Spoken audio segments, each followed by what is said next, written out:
తడలోని Subhash HP గోడౌన్లో చోరీ జరిగింది. ఈ చోరీకి పాత కక్షలే కారణమా లేక నిజంగా చోరీ అయినా అనేది పోలీస్ వారి పరిశీలనలో తెలియాల్సింది. సీసీ కెమెరాకు రేక్ అడ్డం పెట్టి తెలివిగా సుమారు 10 లక్షలు విలువ చేసే సిలిండర్లు చోరీ చేశారు. పూర్తి వివరాలు తెలియాల్సింది. గారికి 2010 సంవత్సరంలో HP gas agency SC women category కింద అలాట్ అయింది. అప్పటి నుంచి ఆమె ఇక్కడ స్థలాన్ని కొనుగోలు చేసుకుని కొత్త గోడౌన్ నిర్మించుకొని ఒక 50 లక్షలతో కొత్త గోడౌన్ నిర్మించుకొని అప్పటి నుంచి తడమండలంలో ఉండే ప్రజలందరికీ కూడా గ్యాస్ సరఫరా చేస్తుంది.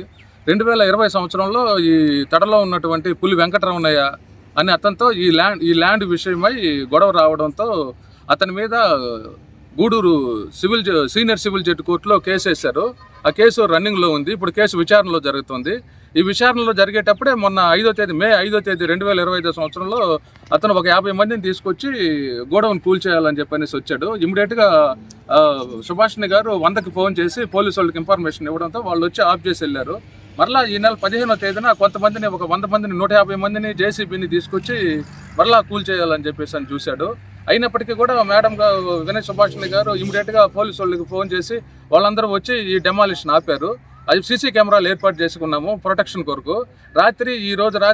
నిన్న రాత్రి 1:45కి సీసీ కెమెరాలకి రేకులు తీసుకొని వచ్చి అడ్డం పెట్టేసేసి మొత్తం గోడౌన్ డెమాలిష్ చేసి గోడౌన్లో ఉన్నటువంటి 33 19 kg సిలిండర్లు, 65 5 kg సిలిండర్లు, దాదాపు ఒక 312 వరకు ఎంటీ లేనటువంటి 14 పాయింట్ సిలిండర్లు అన్నీ కూడా దొంగిలించుకొని వెళ్ళిపోయారు. మొత్తం ఇప్పుడు డెమాలిష్ చేసేసి సైలెంట్గా ఉండిపోయారు.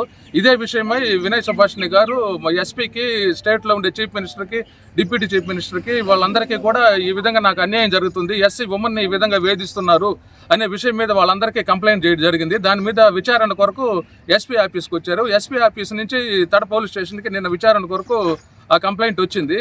ఎస్ఐ గారు ఈవినింగ్ నేను ఫోన్ చేస్తాను, మీరు రండి స్టేట్మెంట్ ఇవ్వాలని చెప్పారు. మేము అట్నే ఎదురు చూసాము. ఆ తర్వాత ఈ విధంగా జరిగి వచ్చి రాత్రే అతను గోడౌన్ని మొత్తం కూల్చిపారేసి సిలిండర్లన్నీ దొంగిలించుకొని వెళ్ళిపోయాడు.